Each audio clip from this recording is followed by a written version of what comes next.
So making this record is a special privilege, and I'll do my best in this short space of time to pass along to you a distillation of more than 20 years of research on why some people seem to do so well in life while others do not. This information has changed my life and the lives of thousands of others who have made the same discovery, and I sincerely hope it will have a happy and profitable effect upon yours. I hope that whenever you listen to this record, you will do so with a notebook handy.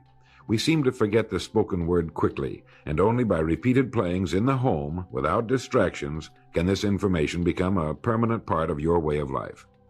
To begin, I would like you to remember this. Successful people are not people without problems. They have, as a rule, just as many problems and largely the same kind as everyone else. The difference is that they learn to solve their problems. Successful living is nothing more than the ability to solve successfully the problems which are as much a part of living as breathing. The degree of our success will be determined by the extent to which we can solve our problems. So now that we've defined the problem, let me make this statement.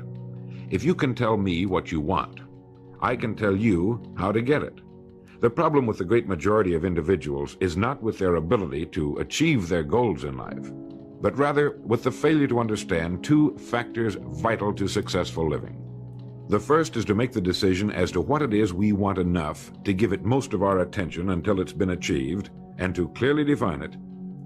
And the second is to fully understand that we have the ability to achieve this goal, or we wouldn't want it in the first place.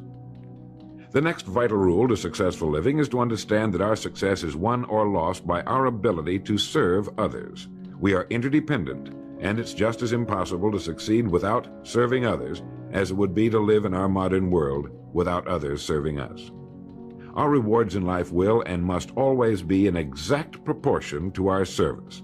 It is the misunderstanding of this single law which, in my mind, is responsible for fully 90% of the frustration and discontent we see around us. In your mind's eye, get a picture of a giant apothecary scale, the kind with the cross-arm from which hang two large bowls on chains. One of the bowls is marked rewards, the other service. These bowls will always be in perfect balance. Now, a lot of people don't like this law, if they're even aware of it, but not liking a law does nothing to change it. The basic laws of nature and economics are unchanging. If we're out of step with them, we are, as Thomas Huxley put it, checkmated, without haste, but without remorse. But to those who know and work with the laws, he said, they are paid with the overflowing sort of generosity with which the strong delight in strength. Now, there are two kinds of rewards, or income. One is psychic, the other is real, or tangible, such as money or property. If a person doesn't like his income, all he has to do is take a good long look at his service. The fact that the many individuals in the fields of science, religion, teaching, and so on must measure most of their rewards in the realm of the psychic does nothing to alter the fact that their rewards will be in exact proportion to their service. Look where you will find this law in undeviating operation. Our rewards will always be in exact proportion to our service. Good examples of this are World Book and Childcraft. The fact that your company is the world's largest publisher of reference material is based solely on the fact that its products have found the widest acceptance and have been sold to more individuals and institutions. This is the law, then, that lies as the supporting structure of economics and personal well-being, so fix it in your mind. All attempts to sidestep or in any way avoid this law will result in frustration and failure. So this brings up the question, if what I want is more than I now have, how can I increase my service in order to earn it? Well, whom do we serve? We serve people. So let's take a moment to try to understand people. The more we understand them, the better we can serve them. I think of an adult human being as a grown child, doing his best to play for the first and last time on earth this game called life. The extent to which he learns the rules of this mighty game will determine his success. But right here we run into an historic and exasperating fact. People down through the centuries have, with the most amazing consistency, divided themselves into two groups. One group contains about 5% of any given population. The other group contains the remaining 95%. Neither of these two groups is any better than the other. But one thing separates them. The big group the one containing about 95% of the people, never seems to get the word, while the smaller group, the 5%, does. Now, what do I mean by getting the word? I mean about 95% of the people never quite understand emotionally or intellectually that we as individuals control, to an altogether unsuspected extent, our lives here on earth. That each one of us is the architect of the structure fashioned by our years. You see, all of us want the same things, but only about 5% figures out how to get them. I think it's perfectly stated in your World Book booklet titled Opportunity Unlimited. It says, within each of us burn two unquenchable ambitions: to serve importantly and to gain financial independence.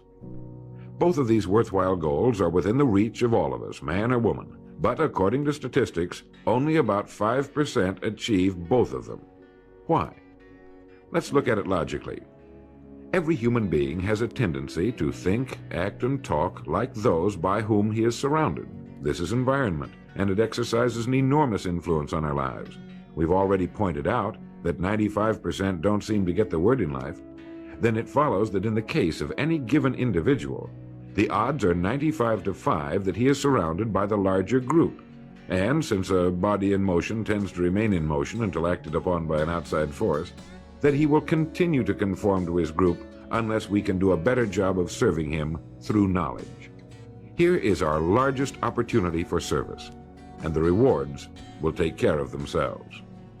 Now, right here, let me restate what we've covered so far. Our rewards, psychic and tangible, will be in proportion to our service. The failure of most people to live successfully is not caused by their lack of abilities, far from it, but rather in their failure to decide what it is they want, and understanding that our wants are governed by our talents and abilities, and that we are divided into two groups of roughly 5% and 95%, and that it's the 5% group which is successful. So here, let me give you a definition of success which, to my mind, covers the subject completely. Success is the progressive realization of a worthy ideal. That is, anyone who knows where he is going in life is a success. At the moment he makes the decision of what it is he intends to accomplish, of what it is he considers a worthy ideal, he is successful.